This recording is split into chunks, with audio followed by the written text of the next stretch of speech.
আসসালামু আলাইকুম ওয়া রাহমাতুল্লাহি ওয়া বারাকাতুহু। নাহমাদুহু ওয়া নুসাল্লি আলা রাসূলিহিল কারীম। আম্মা বা'দ, ফাআউযু বিল্লাহি মিনাশ শাইতানির রাজীম। বিসমিল্লাহির রাহমানির রাহিম।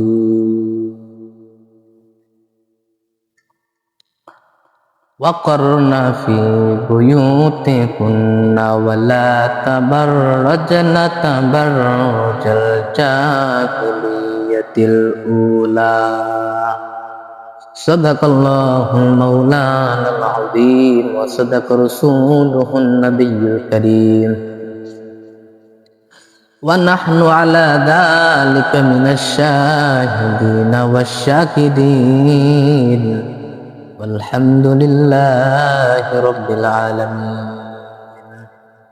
وقال النبي صلى الله عليه وسلم: المرأة إذا صلت خمسها وأحصنت فرجها وأطاعت بالها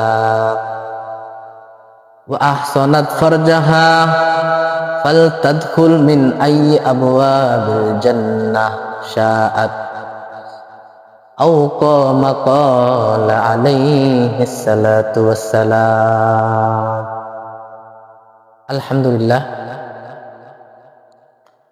আজকে আমি আলোচনা করব যে একজন মহিলা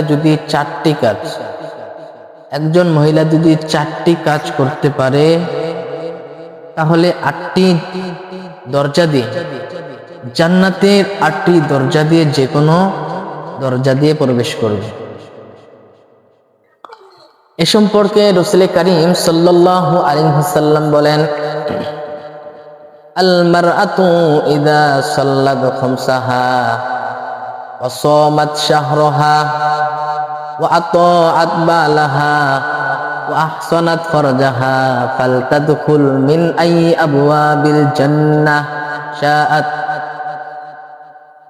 রাসূল কারীম সাল্লাল্লাহু আলাইহি ওয়াসাল্লাম বলেন যে আল মারআতু ইযা সাল্লাত খামসাহা, একজন মহিলা যখন 5 ওয়াক্ত নামাজ পড়বে। 2 নাম্বার, ওয়াসামাত শাহরাহা, রমজানের মাসের রোজা রাখবে। ওয়া আতাআত বালাহা, স্বামী যখন তাকে প্রয়োজনের সময় ডাকবে তখন ওই স্ত্রী স্বামীর ডাকে সাড়া দিবে। 4 নাম্বার, ওয়া আহসানাত ফারজাহা, এবং নিজের লজ্জা স্থানকে হেফাজত করবে। আল্লাহর হাবিব সাল্লাল্লাহু আলাইহি ওয়াসাল্লাম বলেন: ফালতাদখুল মিন আইয়ি আবওয়াবিল জান্নাহ শাআত, সে জান্নাতের 8টি দরজা সমূহের মধ্য থেকে যে কোনো 8টি দরজা দিয়ে প্রবেশ করতে পারবে। সুবহানাল্লাহ।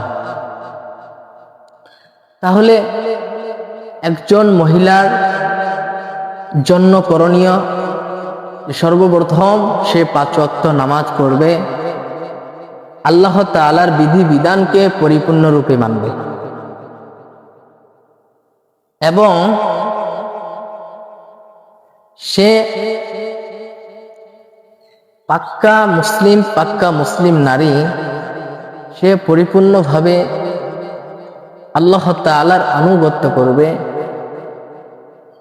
এবং সাথে সাথে আল্লাহ তাআলার নাফরমানি থেকে বিরত থাকবে, এক আল্লাহকে স্বীকার করবে। 1 নাম্বার গেল। 2 নাম্বার হচ্ছে ওয়াসামাত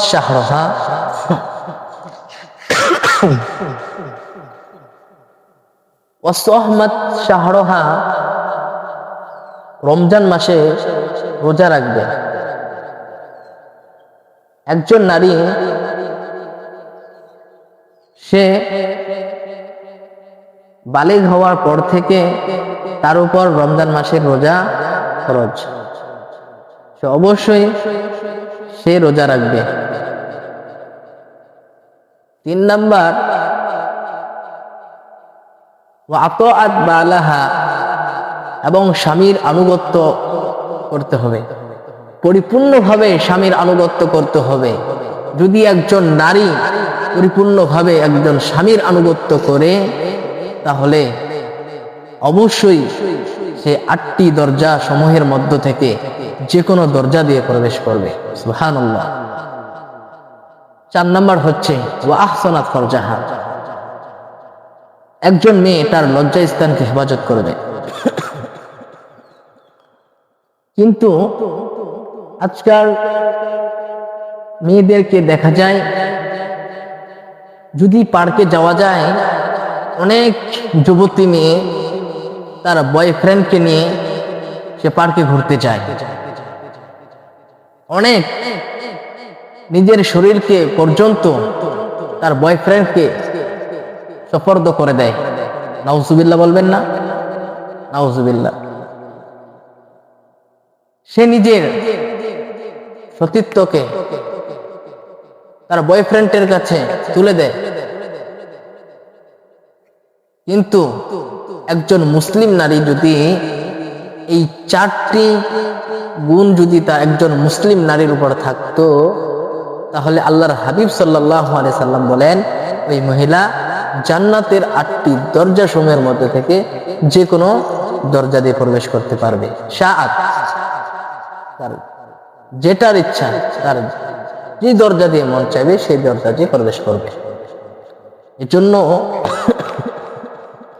একজন মুসলিম নারী এই 4টি গুণ থাকা চাই। অবশ্যই এই 4টি গুণ থাকা উচিত একজন মুসলিম নারীর উপর, তাহলে সে জান্নাত কামাই করতে পারবে। আর যদি এই 4টি গুণ না থাকে, অবশ্যই সে জাহান্নামে যাওয়ার জন্য সে রাস্তা বেছে নিচ্ছে, সে রাস্তা নিজে নিজে খুলতেছে। আল্লাহ তাআলা আমাদের সকলকে এই কথাগুলোর উপর বোঝার তৌফিক দান করুন।